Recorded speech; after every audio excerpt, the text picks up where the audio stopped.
نام محمد تا ابد در جان و دل ها ماندنیست، در جان و دل ها ماندنیست.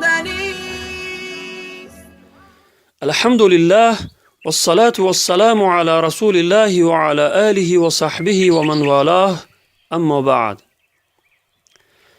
از حضرت عدی بن حاتم رضی الله عنه روایت است که پیامبر خدا صلی الله علیه و سلم فرمودند: خود را از آتش دوزخ دور نگه دارید، اگرچه با صدقه دادن نصف خرمای باشد، و اگر این هم در توان شما نبود، با سخن پسندیده و رفتار نیکو خود را از آتش دوزخ نجات دهید.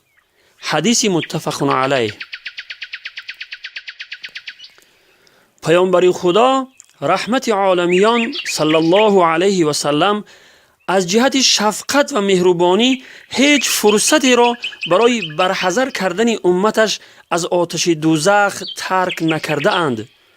صحابی جلیل عدی بن حاتم رضی الله عنه می فرمایند که پیامبر خدا صلی الله علیه و سلم آتش دوزخ را یادرس کردند، پس چهره مبارکشان را گردانیده به خداوند از شر آن پناه بردند.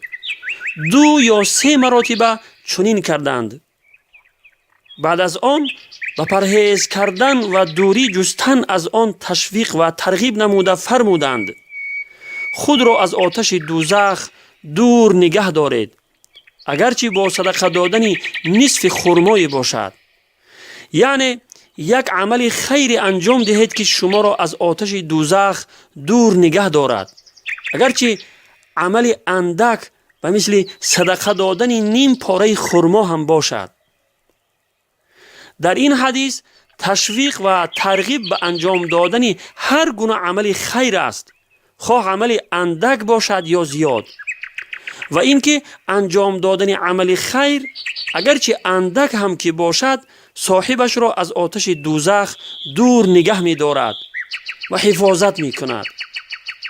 حافظ ابن حجر رحمه الله در فتح الباری نوشته است: در این حدیث تشویق و ترغیب به صدقه دادن مال اندک یا زیاد است، و اینکه صدقه اندک را حقیر و کم شمرده نشود، و اینکه صدقه اندک صدقه دهنده را از آتش دوزخ دور نگه می دارد و حفاظت می کند.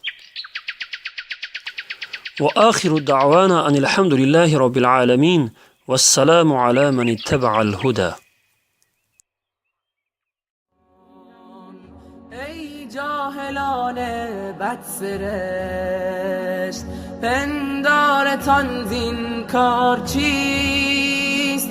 نام محمد تا ابد در جان و دل ها ماندنیست، در جان و دل ها ماندنیست.